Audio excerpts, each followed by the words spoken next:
Tony Bellew wins a unanimous 12-round decision over Issac Chilemba in the rematch. I thought it was a well-deserved victory. I thought he won fairly comfortably this time, and there was no controversy at all.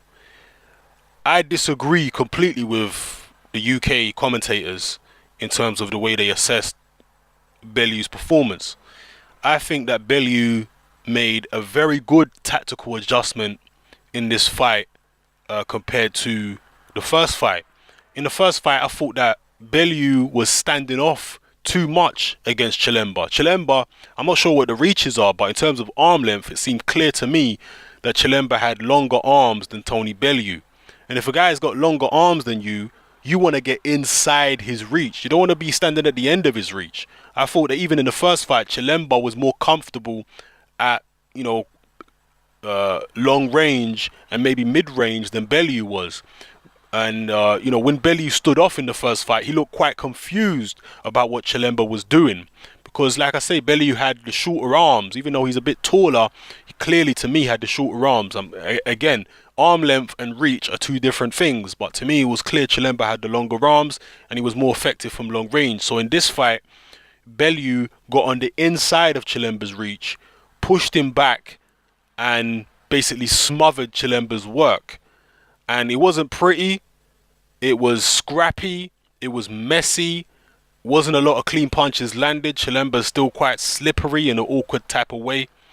But from a tactical standpoint, I think Tony Bellew got it bang on. This was never going to be a pretty performance by Bellew. It was never going to be, silky smooth. It was always going to be rough. But tactically, he did a Ricky Hatton basically on Chilemba. He roughed him up on the inside. He pushed him back to the ropes. He didn't allow Chilemba to get his balance and to get full extension on those long arms and get his punches off at long range. He didn't allow Chilemba to do that. He kept him backed up against the ropes. He smothered his work. And tactically, I think it was a good performance from Tony Bellew. Again, not pretty. Bellew did get, clipped a few times here and there. His defense is never going to be watertight. But like I say, overall, tactically, I think he got it spot on. And he won much more convincingly this time than Chilemba. Chilemba, he showed, I wouldn't necessarily say Chilemba's lazy. He doesn't have the highest work rate in the world. He's not that explosive. But I just think the fact that Bellew was constantly pushing him off balance just didn't allow Chilemba to get his punches off and didn't really allow him to raise his work rate. He wasn't as physically strong as Tony Bellew. So he couldn't really push Bellew off. He wasn't able to push Bellew off and get the distance that he wanted to get his own punches off with those long arms of his. So, I'm not necessarily going to criticize Chilemba this time around for not being very active.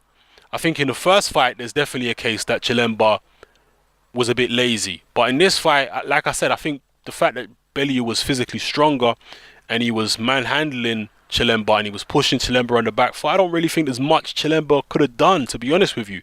I think he tried his best with the, ability that he has. But Bellew's strength and tactics and relentless work rate was just too much for him in the end. And I think Bellew won a deserved victory. Ugly fight, ugly win, but a win is a win at the end of the day.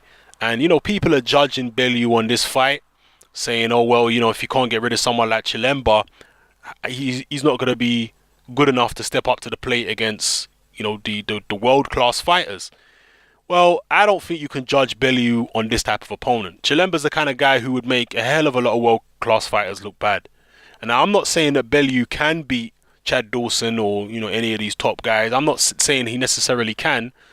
But what I am saying is we shouldn't judge him against someone like Chilemba, because Chilemba's a spoiler.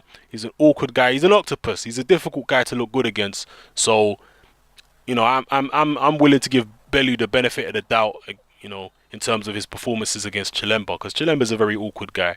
But yeah, Bellew is now ranked, I believe is he the number one for the WBC or number two, something like that now. Forgive my ignorance. I didn't really look up what this fight was for. But yeah, he's in line anyway, very shortly for the winner of Chad Dawson against Adonis Stevenson. So, I'll cross that bridge when I come to it in terms of making a prediction. We'll see who wins the Stevenson Dawson fight. Most people think that's going to be a foregone conclusion for Chad Dawson, but he's coming off a stoppage defeat, and he's going in there with a tremendous puncher in Adonis Stevenson. So I don't see it as a foregone conclusion. I see, it's a dangerous fight for Chad Dawson in some aspects. He's a lot more skilled than Stevenson, but he's vulnerable to getting hurt and knocked out. And Stevenson can seriously punch. So we'll have to wait and see how that goes. But yeah, man, leave your comments in the comment section below. How did you think Bellew performed? Did you agree with the commentators that he didn't perform to the best of his ability? Or do you agree with me that Bellew, even though it was a scrappy performance, tactically he got it right. He got inside Chilemba's long octopus arms. He kept him on the back foot. He kept him off balance. And he won in an ugly but effective manner. Yeah, leave your comments in the comment section below. This is Hatman. I'm out.